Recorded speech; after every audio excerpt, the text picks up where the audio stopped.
Hey, Evan, I'm back. Charlotte's Web, chapter 17.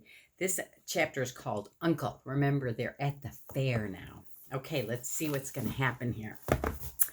When they pulled into the fairgrounds, they could hear music and see the Ferris wheel turning in the sky. They could smell the dust of the racetrack where the sprinkling cart had moistened it. And they could smell hamburgers frying and see balloons aloft. They could hear sheep blatting in their pens. An enormous voice over the loudspeaker said, "Attention, please. Will the owner of a Pontiac car, license number H2439, please move your car away from the fireworks shed?" "Can I have some money?" asked Fern. "Can I too?" asked Avery. "I'm going to win a doll by a spinning wheel, and it will stop at the right number," said Fern. "I'm going to steer a jet plane and make it bump into another one." "Can I have a balloon?" asked Fern. "Can I have a frozen custard and a cheeseburger and some raspberry soda pop?" asked Avery. "You children be quiet till we get the pig unloaded," said Mrs. Arable. "Let's let the children go off by themselves," suggested Mr. Arable. "The fair only comes once a year." Mr. Arable gave Fern 2 quarters and 2 dimes. He gave Avery 5 dimes and 4 nickels. "Now run along," he said. Can you figure out how much money that is? That'd be a good thinking problem. And remember, the money has to last all day. Don't spend it all the first few minutes. And be back here at the truck at noontime so we can all have lunch together. And don't eat a lot of stuff that's going to make you sick to your stomachs. And if you go in those swings, said Mrs. Arable, you hang on tight. You hang on very tight. You hear me? "And don't get lost," said Mrs. Zuckerman. "And don't get dirty, and don't get overheated," said their mother. "Watch out for pickpockets," cautioned their father. "And don't cross the racetrack when the horses are coming," cried Mrs. Zuckerman. The children grabbed each other by the hand and danced off in the direction of the merry-go-round toward the wonderful music and the wonderful adventure and the wonderful excitement into the wonderful midway where there would be no parents to guard them and guide them and where they could be happy and free and do as they pleased. Mrs. Arable stood quietly and watched them go. Then she sighed. Then she blew her nose. "Do you really think it's all right?" she asked.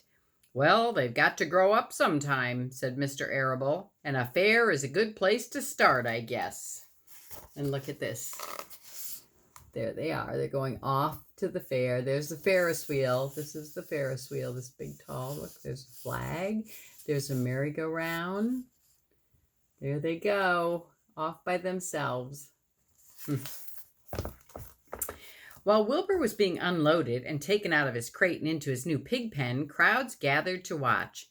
They stared at the sign, "Zuckerman's Famous Pig." Wilbur stared back and tried to look extra good.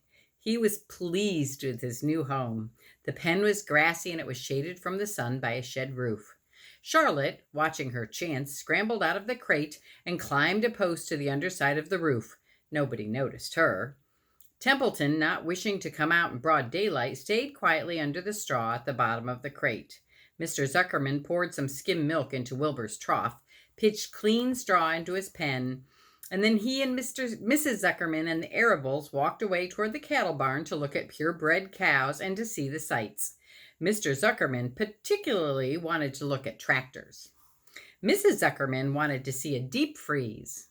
Lurvy wandered off by himself, hoping to meet friends and have some fun on the midway. As soon as the people were gone, Charlotte spoke to Wilbur. "It's a good thing you can't see what I see," she said. "What do you see?" asked Wilbur. "There's a pig in the next pen, and he's enormous. I'm afraid he's much bigger than you are." "Maybe he's older than I am, and has had more time to grow," suggested Wilbur. Tears began to come to his eyes. "I'll drop down and have a closer look," Charlotte said. Then she crawled along a beam until she was directly over the next pen. She let herself down on a drag line until she hung in the air just in front of the big pig's snout. "May I have your name?" she asked politely. The pig stared at her. "No name," he said in a big hearty voice. "Just call me Uncle." "Very well, Uncle," replied Charlotte. "What is the date of your birth? Are you a spring pig?" "Sure, I'm a spring pig," replied Uncle. "What did you think I was, a spring chicken? Ha, ha, ha! That's a good one, eh, sister?" "Mildly funny," said Charlotte. I've heard funnier ones, though. Glad to have met you, and now I must be going. She ascended slowly and returned to Wilbur's pen. He claims he's a spring pig, reported Charlotte, and perhaps he is. One thing is certain, he has a most unattractive personality. He is too familiar, too noisy, and he cracks weak jokes. Also, he's not anywhere near as clean as you are, nor as pleasant. I took quite a dislike to him in our brief interview. He's going to be a hard pig to beat, though, Wilbur, on account of his size and weight. But with me helping you, it can be done. When are you going to spin a web? Asked Wilbur. This afternoon late, if I'm not too tired, said Charlotte. And there is Uncle.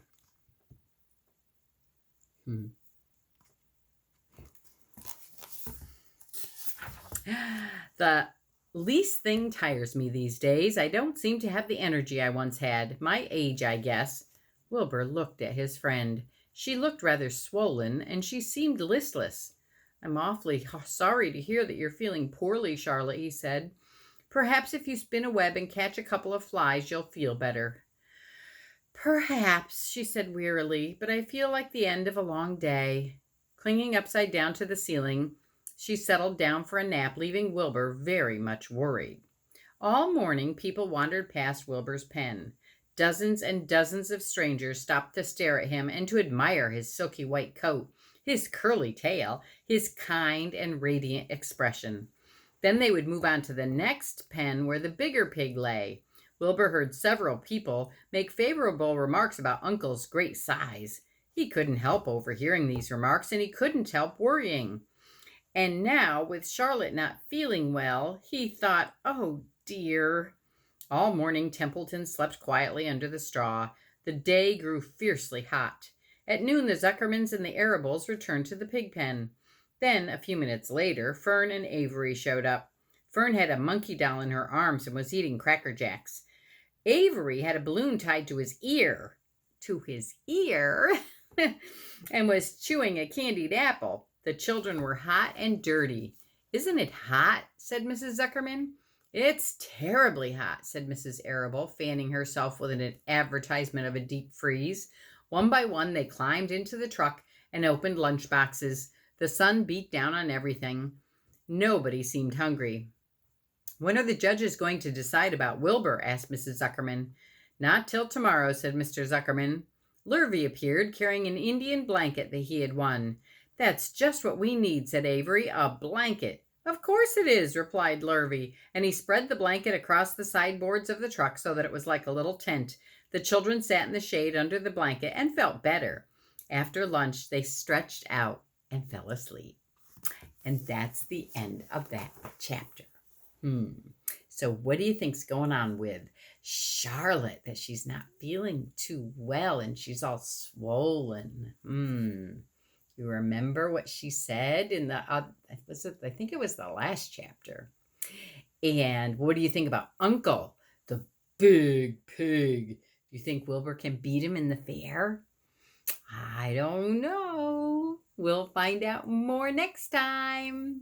I love you. It was so good to see you yesterday and give you a hug. And you were so good about keeping your mask on. Good job. All right. Good night. Sweet dreams.